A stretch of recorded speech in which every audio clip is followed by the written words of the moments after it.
everything. So you're not, this ties to trust, but you're not holding things back because you're worried about it sounding foolish, or you're worried about, you know, the power differential might, you know, they might not like what I say, that sort of thing.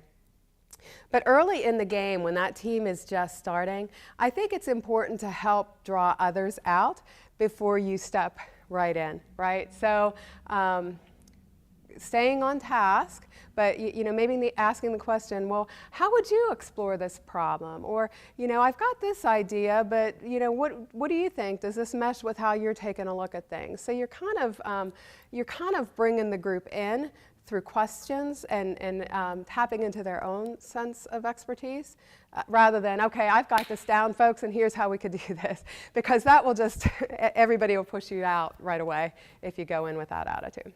That's just, again, the psychosocial nature of teams and how people work within them. So definitely encourage reading in team dynamics. Yes? Okay, so you talk about trust, and like once you've established kind of yourself in like a team setting as the leader, what do you do if there's like someone on your team who you don't trust and they say they're going to get something done, but they're continually not getting it done, but you don't want to just be doing their work for them? Right. Because then that creates that weird dynamic. How do you approach that kind of, I guess, issue, that trust issue there? So and there are different answers. Sorry, I didn't answer, or didn't explain it. So the question relates to people on a team not getting things done, and you're kind of in this leadership role with the team. So how do you hold others accountable for not getting their end of the bargain done? And a lot of this depends on the nature of the team. So in a group project setting, for example, well, let's flip this. In my work as a leader in an organization, you know, I would hold people accountable for not performing in the organization. That's just part of being a boss, right? So that's a counseling conversation about, you know, I've noticed the last 3 times you've turned things in, there have been errors, is something going on, how can I help, you know, get you back on track here, that kind of a conversation. To you know, sorry, it's just not working out here eventually if that doesn't correct itself. In a group project situation, you don't really have that ability to fire a team member. So in that case, I think I'd still have the conversation, and it may be not just you having the conversation, it may be a broader section of the team, if not the whole team, saying, you know, you're kind of just turning things in late and this is dragging us all down. Let's have a conversation. Is something going on here? I mean, you may not know, maybe their grandfather just passed away or something, right? You may not know what's going on in their world, so you have to have a little grace to allow for that. But you know, hold people accountable, have those conversations around it. But it is, the power differential in a group project team is very different than when you are an official boss in an organization.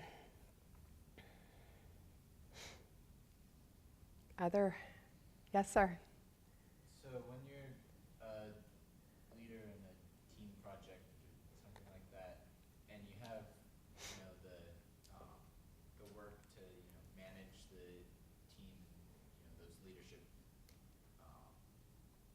roles, but you also have, you know, just the I don't want to say grunt work, but just like the work actually working on the project directly. How do you manage a balance between those tasks? So the question is, how do you balance the managerial tasks and the productivity tasks, the work tasks? So when you're a member, and this is true not just in a group project. This is true. Let's say you are a team supervisor, your first job out of college, right? So you're kind of leading, but you still are responsible for the productivity. First of all, I think I would have, if you are truly in that leadership role where it's your responsibility to get that project done through leading the team, I would have a kind of a list of everything that needs to be done. I mean, just kind of a Gantt chart in terms of, you know, what you need to do, when you need to do it, who's doing it, when's it due, just so you're keeping track of the metrics. And then I would use that as part of progress meetings or project meetings. Here's what we're supposed to be doing and when. Here's where we are. You know, how do we how do we how do we pull it together from there? And then as part of that, you have to look at, okay, my own time, how is that allocated to this project? So you have to look at, okay, it's going to take me, I don't know, maybe a quarter of my time will be spent meeting with others and making sure their work is getting done. So perhaps your task within the project is only at a 75%, or sometimes 80 or 85, because as leaders, sometimes we tend to bite off a little more. So I would consider looking at it that way. Does that help?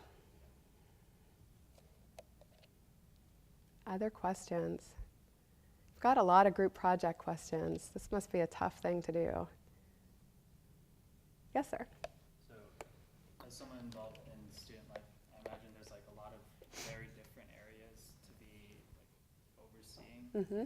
How do you make sure that you give a lot of those areas attention without like spreading yourself too thin, or like making sure you're got enough coverage on all these different areas that are not necessarily related to one another?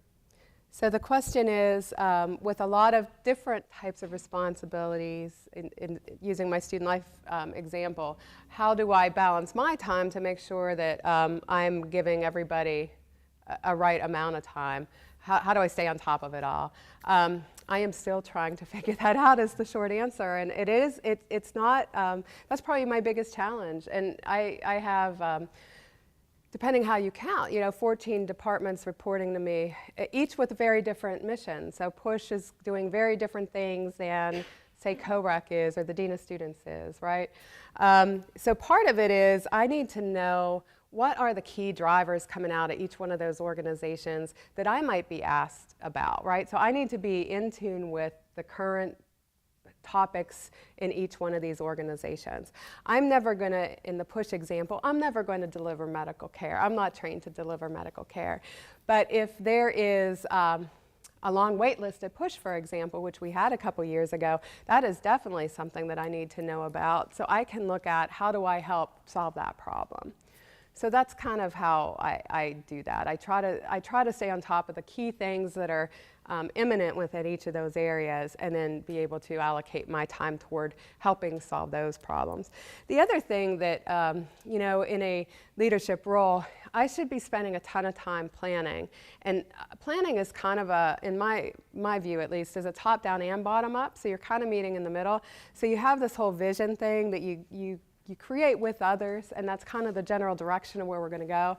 But if our vision is very, we're talking about inclusion as one of the elements in our divisional values. It's one of our key things we want to do. PUSH will have to say, okay, within PUSH, how are we modeling inclusion? How are we treating students? How are we how are we hiring? How are we managing in this space? So it's up to them to figure out how do we do this in the student health world. Does that make sense? So my job there is to help bring all of these different ideas from PUSH and from COREC and from Dean of Students and Housing and Dining in the Student Union and student activities, et cetera. How does all this roll into a vision that and the plan that we set for ourselves in the division at large? So a lot of it is just leading these conversations over what's important, and not just what's important for our division, but how does that fit to Purdue's goals, and then broader, within higher education, are we aligned with what higher education overall is doing? Great question. That was a good one. And that's hard. And that is something you will do the rest of your life. You truly will. Trying to balance. How do you spend, you have a finite amount of time, and you can work yourself silly. I could work 12-hour days every single day and never get it done. So how do you allocate your time to keep yourself healthy, to take care of, my own needs, whether that's just silly things like getting my hair cut to, taking a little vacation from time to time. You need to take care of yourself in all of this too. Because in a leadership role, you can totally get sucked in. And you're no good to the organization if you're totally sucked into it, because you're not staying up here. If you feel like you're totally sucked into it, you are not being strategic. You are not seeing the big picture. You're not looking at the environment and all the world has to offer, and how are we meeting those needs collectively out here. You're going to be in the weeds. And that's a dangerous place if you're in a more executive kind of role. Yes, sir. definition. You talk to anyone, you'll get a different definition of leadership from them. So I'm just curious as if you, from your perspective, if you wrap it up in just a couple sentences, what's your definition of leadership? Yes. So this is my personal definition of leadership, and you are spot on. There is probably, you could probably fill an entire library with books on leadership and leadership theory, and you know, and they're all good. I mean, there's lots. I shouldn't say they're all good. There's lots of good stuff out there. For me, leadership's about getting things done. It's about setting priorities and getting things done. And in a leadership role, it is a necessary condition that there be others involved. Because yes, you can lead yourself, but it's all about selling your priorities and advocating for what you believe in and helping bring others along with you. And the end game is to get something done. I mean, you're not leading if you're just kind of sitting around. You know, you're trying to accomplish a set of tasks. And so in a nutshell, that is my definition of leadership. Get things done.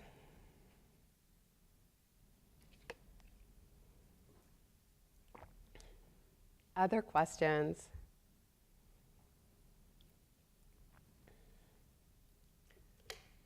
Well, this has been a great group. I think you're going to really enjoy this book. I didn't read it. I definitely skimmed through it, though. And it really does hit a lot of the points that I've studied in different places as well. So I think you'll get a lot out of it. And I wish you all the best of luck with your own leadership journey. Never forget you are a leader every single day. You're getting things done every single day. So thank you all.